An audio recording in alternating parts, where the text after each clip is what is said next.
Vamos falar sobre o livro mais fascinante e assustador da Bíblia inteira.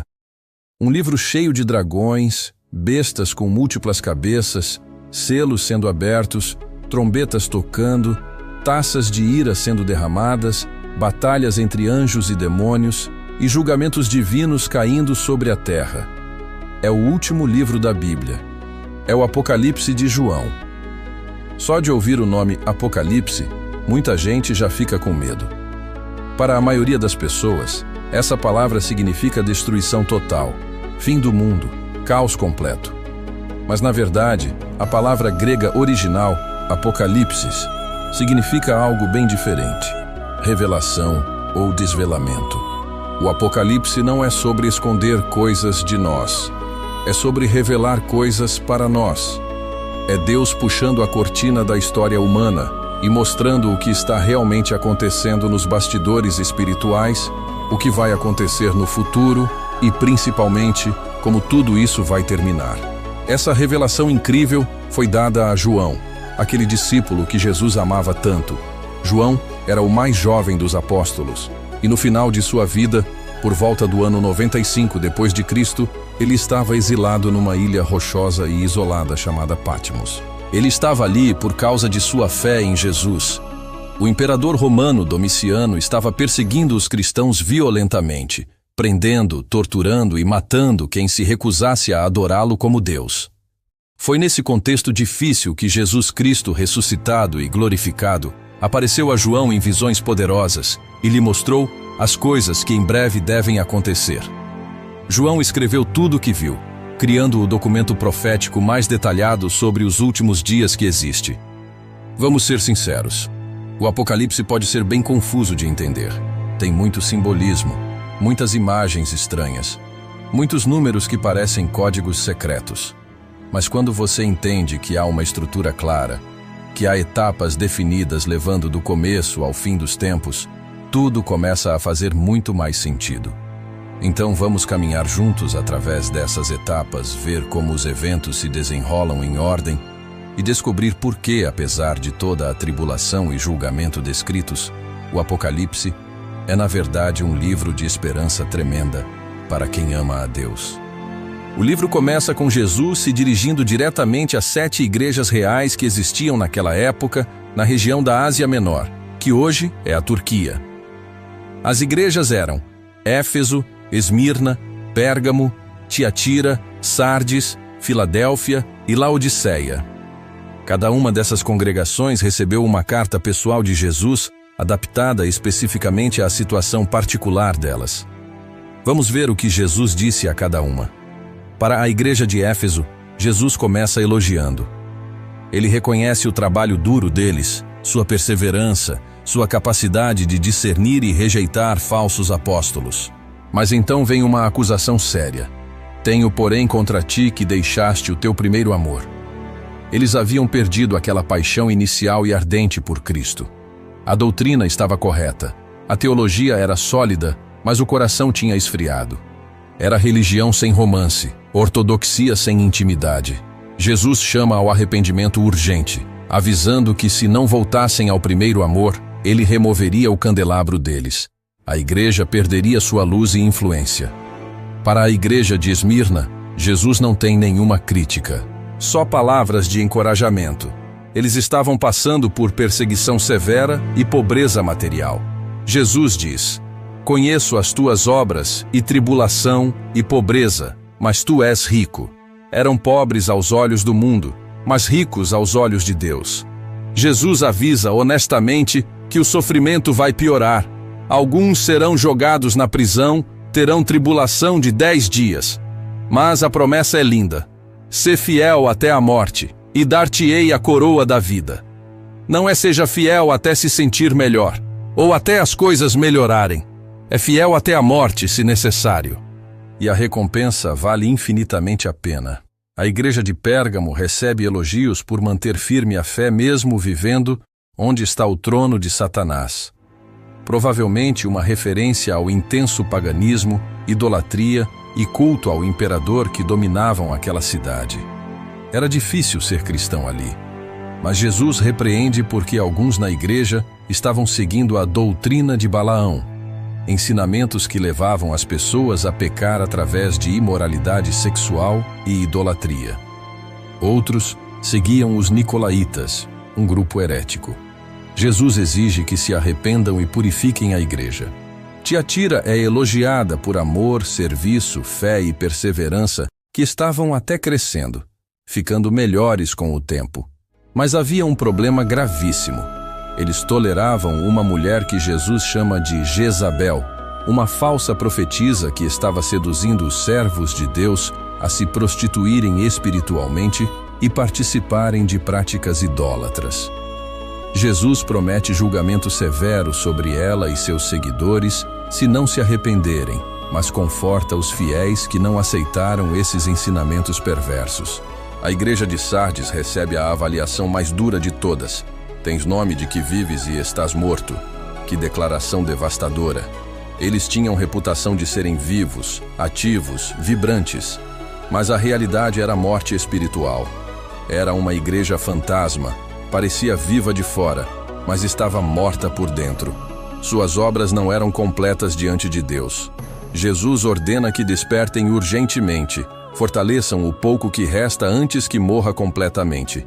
Lembrem do que receberam no começo, guardem e se arrependam.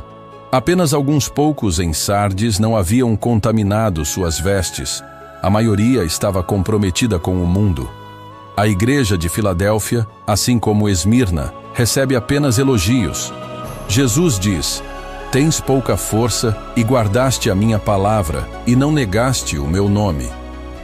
Eles eram fracos em recursos humanos, pequenos, sem poder político ou econômico, sem influência mundana. Mas eram gigantes espirituais.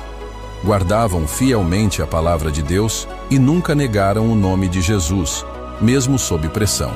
Jesus promete abrir uma porta que ninguém poderá fechar, protegê-los da hora da tentação que virá sobre o mundo todo e fazer deles colunas inabaláveis no templo de Deus.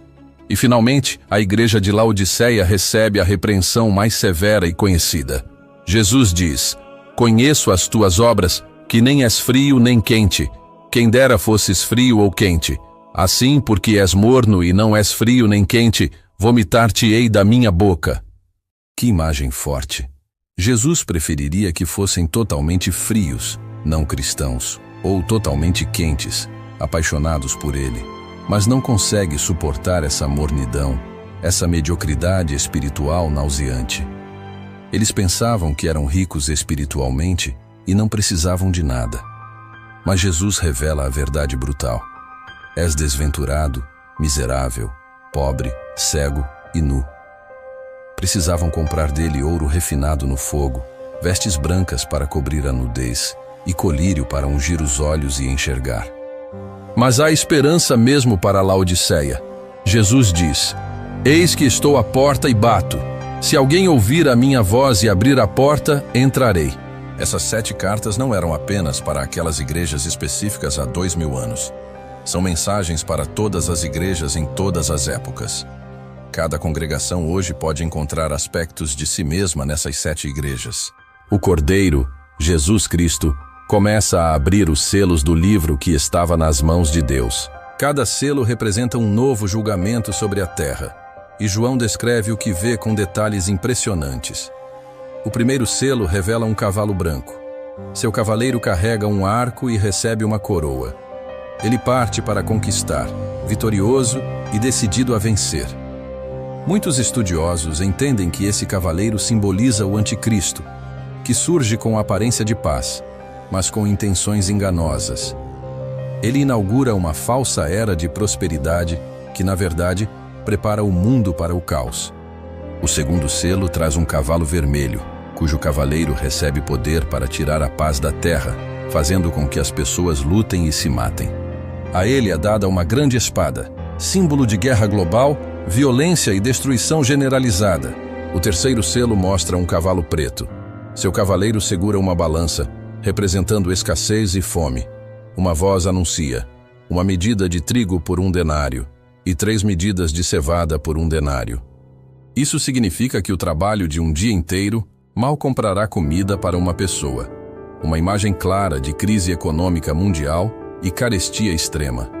O quarto selo apresenta um cavalo amarelo esverdeado e seu cavaleiro a morte, com Hades o seguindo por onde anda. Eles recebem poder para matar um quarto da população mundial com guerra, fome, pestes e feras selvagens. É uma devastação em escala nunca vista. O quinto selo é diferente. João vê as almas dos mártires, pessoas que morreram por causa da fé em Cristo. Elas estão debaixo do altar de Deus e clamam: até quando, Senhor, não julgas e vingas o nosso sangue? Recebem vestes brancas e são orientadas a descansar até que o número de mártires se complete. Esse selo mostra o sofrimento dos cristãos que morrerão por sua fé durante a tribulação. Com o sexto selo, João presencia fenômenos cósmicos apavorantes. Um grande terremoto abala a terra.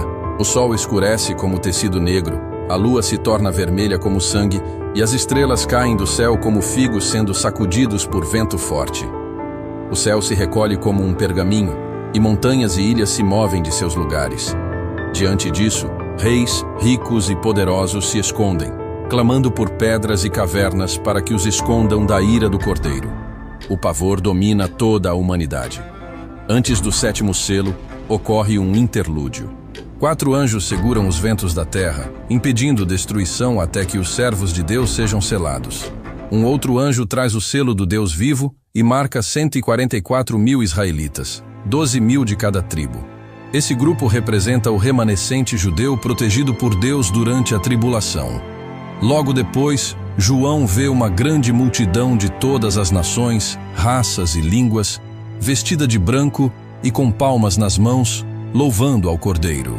Um dos anciãos explica: esses são os que vieram da grande tribulação e lavaram suas vestes no sangue do Cordeiro.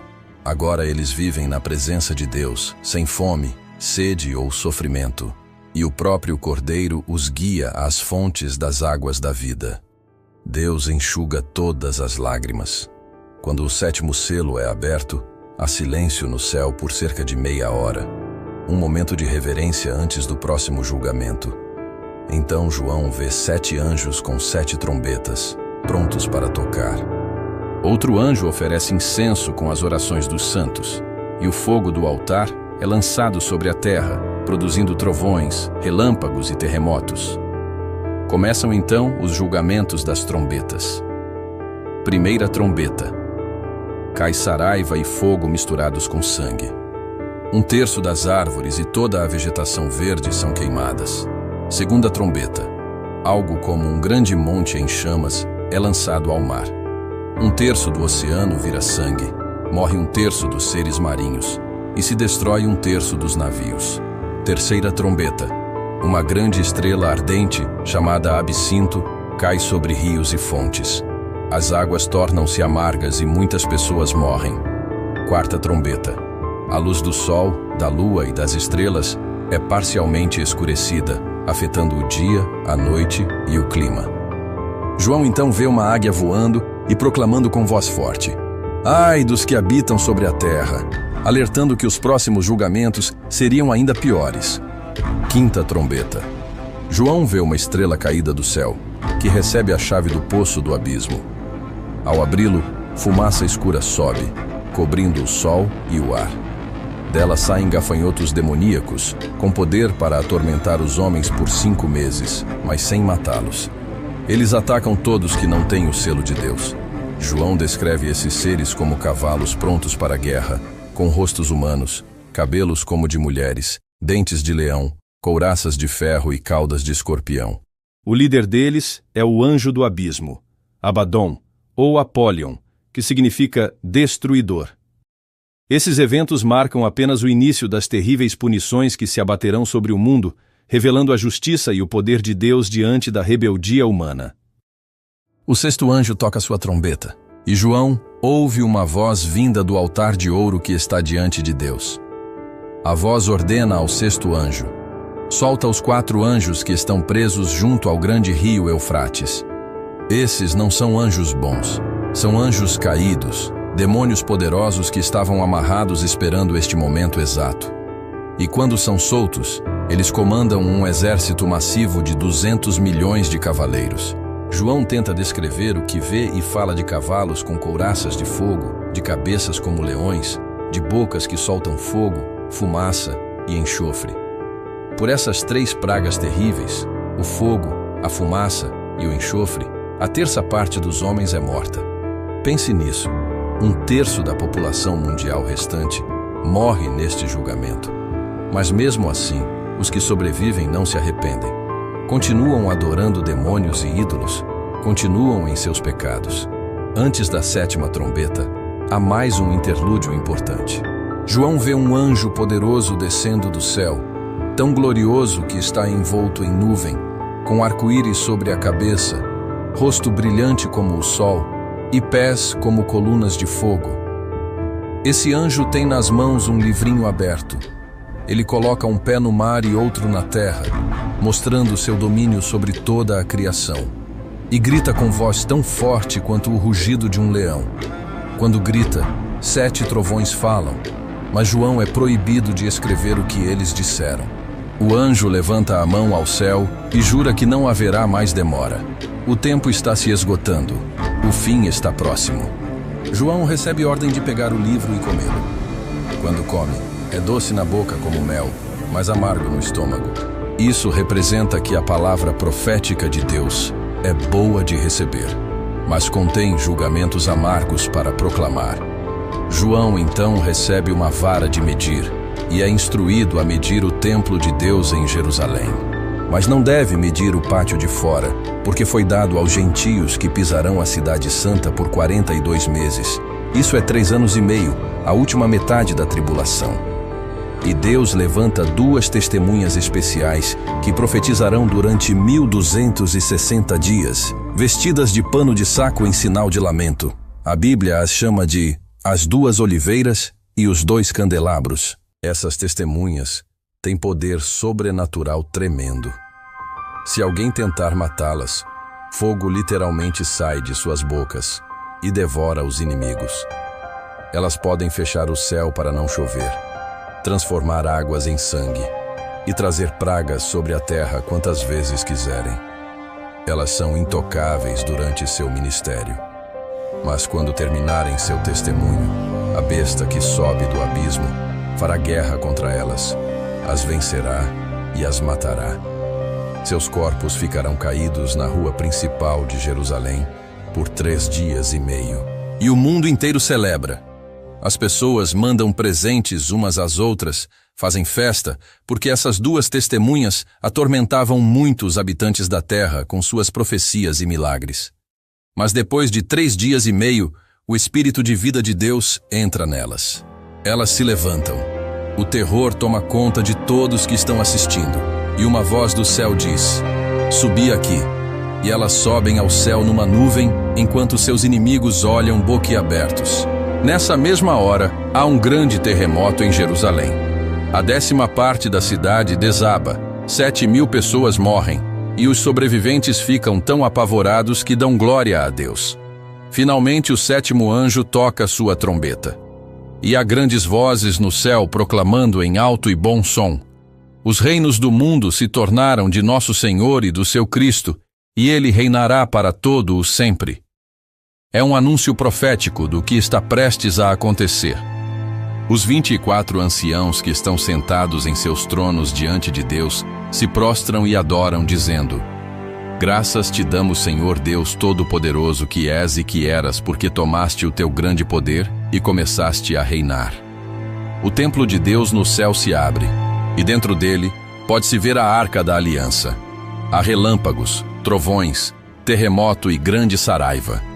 Agora João vê sinais importantes que explicam os personagens principais do drama do fim dos tempos. Ele vê uma mulher magnífica vestida de sol, com a lua debaixo de seus pés e uma coroa de 12 estrelas na cabeça. Ela está grávida e grita de dor, prestes a dar à luz. Essa mulher representa Israel. Então aparece outro sinal. Um dragão vermelho enorme com 7 cabeças, 10 chifres e 7 coroas sobre as cabeças. Sua cauda varre 1/3 das estrelas do céu e as joga na terra. Esse dragão é identificado claramente. É Satanás, o diabo, a antiga serpente. O dragão fica na frente da mulher esperando para devorar seu filho assim que nascer. A mulher dá à luz um filho homem que regerá todas as nações com vara de ferro. Esse filho é Jesus Cristo, mas a criança é arrebatada para Deus e seu trono, referência à ascensão de Jesus.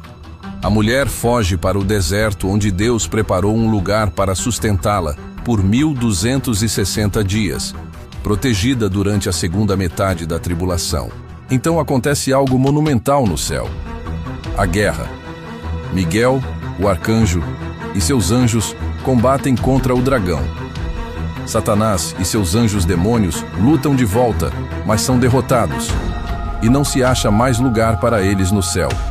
O grande dragão, aquela antiga serpente chamada Diabo e Satanás, que engana o mundo inteiro, é expulso do céu e lançado na terra, e seus anjos com ele. Uma voz alta proclama no céu: agora é chegada a salvação, o poder, o reino do nosso Deus e a autoridade do seu Cristo, porque foi lançado fora o acusador de nossos irmãos que os acusava diante do nosso Deus dia e noite. Mas há um aviso terrível: ai da terra e do mar, porque o diabo desceu cheio de grande ira, sabendo que tem pouco tempo. Satanás sabe que seus dias estão contados. O dragão, agora na terra, persegue a mulher que deu à luz o filho, mas são dadas à mulher asas de águia para voar ao deserto onde é sustentada longe da serpente. A serpente lança água como um rio atrás da mulher tentando arrastá-la, mas a terra abre a boca e engole o rio. Furioso por não conseguir destruir a mulher, o dragão vai fazer guerra ao restante de seus descendentes, os que guardam os mandamentos de Deus e têm o testemunho de Jesus Cristo. Do céu vem um som como o de muitas águas e um grande trovão. Esses fiéis cantam um cântico novo, que só eles podem aprender, pois foram escolhidos e purificados como primícias para Deus. São sinceros, puros e seguem o Cordeiro por onde ele vai. Logo João vê 3 anjos voando pelo céu. O primeiro anuncia o Evangelho eterno e chama todos a temerem e adorarem a Deus, pois chegou a hora do juízo. O segundo proclama a queda da Babilônia, símbolo da corrupção e do pecado das nações. O terceiro adverte: quem adorar a besta e receber sua marca, beberá do vinho da ira de Deus e será atormentado para sempre. Depois, João contempla uma colheita simbólica. Ele vê um ser semelhante ao Filho do Homem sentado sobre uma nuvem branca, com coroa de ouro e foice afiada, colhendo a terra, o juízo final. Outro anjo também ceifa os cachos da videira e os lança no lagar da ira de Deus, de onde jorra sangue em grande quantidade, mostrando o castigo dos ímpios. Então, 7 anjos recebem 7 taças cheias da ira de Deus, os últimos flagelos que completam seu juízo. O primeiro derrama sua taça sobre a terra, e surgem feridas dolorosas nos adoradores da besta. O segundo derrama no mar, que se transforma em sangue, e toda a vida marinha morre. O terceiro derrama nos rios e fontes, que também viram sangue, e o anjo declara: justo és tu, Senhor, pois julgaste com justiça. O quarto anjo derrama sobre o sol, e os homens são queimados pelo calor, mas não se arrependem. O quinto derrama sobre o trono da besta, mergulhando seu reino em trevas. O sexto derrama sobre o rio Eufrates, cujas águas secam para preparar o caminho dos reis do Oriente. 3 espíritos malignos, parecidos com rãs, saem do dragão, da besta e do falso profeta, reunindo os reis do mundo para a batalha do grande dia de Deus, chamada Armagedon. Por fim, o 7º anjo derrama sua taça no ar, e uma voz poderosa do trono declara: está feito. Seguem-se relâmpagos, trovões e um terremoto sem igual. A grande cidade se divide, as nações caem e a grande Babilônia recebe o cálice da ira de Deus. As ilhas desaparecem, os montes somem e pedras enormes caem do céu sobre os homens. Um dos anjos mostra a João a grande prostituta, vestida de púrpura e escarlate, adornada de ouro e pedras preciosas, segurando um cálice de ouro cheio de abominações. Em sua testa está escrito: a grande Babilônia, mãe das prostituições e abominações da terra. Ela está embriagada com o sangue dos santos. O anjo explica que a besta sobre a qual ela está montada tem 7 cabeças e 10 chifres, representando reinos e reis que se unem contra Deus, mas serão derrotados pelo Cordeiro, o Senhor dos Senhores. A mulher representa a grande cidade que domina sobre os reis da terra, e sua queda é proclamada. Caiu a grande Babilônia. Uma voz do céu clama: sai dela, povo meu, para que não participes dos seus pecados. Em um só dia virão sobre ela morte, pranto e fogo. Em seguida, João vê o céu aberto e surge um cavalo branco. Seu cavaleiro é chamado Fiel e Verdadeiro, julga com justiça e é a palavra de Deus. Seus olhos são como fogo, sua veste está tingida de sangue, e em sua coxa está escrito: Rei dos Reis e Senhor dos Senhores. Os exércitos do céu o seguem montados em cavalos brancos. De sua boca sai uma espada afiada, com a qual ferirá as nações e as governará com vara de ferro. A besta, o falso profeta, e os reis da terra reúnem seus exércitos para guerrear contra ele, mas são derrotados. A besta e o falso profeta são lançados vivos no lago de fogo, e os demais são mortos pela espada que sai da boca daquele que está montado no cavalo. Depois disso, João vê um anjo descer do céu com uma grande corrente e a chave do abismo. Ele prende o dragão, o diabo, Satanás, e o amarra por 1000 anos.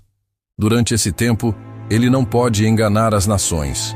João vê tronos, e sobre eles se assentam os que receberam autoridade para julgar. Também vê as almas dos que foram mortos por causa de Jesus, que não adoraram a besta nem receberam sua marca. Eles voltam à vida e reinam com Cristo durante 1000 anos. Esta é a primeira ressurreição. Bem-aventurados os que participam dela, pois sobre eles a segunda morte não tem poder. Quando os 1000 anos terminam, Satanás é solto e volta a enganar as nações, chamadas Gog e Magog, reunindo-as para uma última batalha. Eles cercam a cidade amada, mas desce fogo do céu e os consome. O diabo é lançado no lago de fogo e enxofre, onde já estão a besta e o falso profeta, e serão atormentados para todo o sempre. Então João vê um grande trono branco e aquele que está assentado sobre ele. A terra e o céu fogem de sua presença. Diante dele estão os mortos, grandes e pequenos, e os livros são abertos, inclusive o livro da vida. Cada um é julgado segundo suas obras. A morte e o inferno entregam os mortos e são lançados no lago de fogo, o que é a segunda morte. Quem não é encontrado no livro da vida também é lançado no lago de fogo. Por fim, João vê um novo céu e uma nova terra, pois o primeiro céu e a primeira terra desapareceram. Ele vê a cidade santa, a nova Jerusalém, descendo do céu, adornada como uma noiva para seu esposo. Uma voz proclama: Eis o tabernáculo de Deus com os homens, ele habitará com eles. Deus enxugará toda lágrima, e não haverá mais morte, nem dor, nem tristeza, porque as primeiras coisas passaram. O que está no trono diz: Eis que faço novas todas as coisas. Eu sou o Alfa e o Ômega, o princípio e o fim. A cidade não precisa de sol nem de lua, pois a glória de Deus a ilumina, e o Cordeiro é sua luz. Suas portas nunca se fecham, e nada impuro entra nela. Apenas os que estão no livro da vida do Cordeiro. Do trono de Deus flui o rio da água da vida, e em suas margens está a árvore da vida, que dá frutos e cura as nações. Ali não há noite, nem maldição. Os servos de Deus o verão face a face. Terão seu nome em suas testas e reinarão para sempre. Jesus diz: Eis que venho sem demora. E o Espírito e a noiva respondem: Vem. E João conclui: Amém. Ora, vem, Senhor Jesus.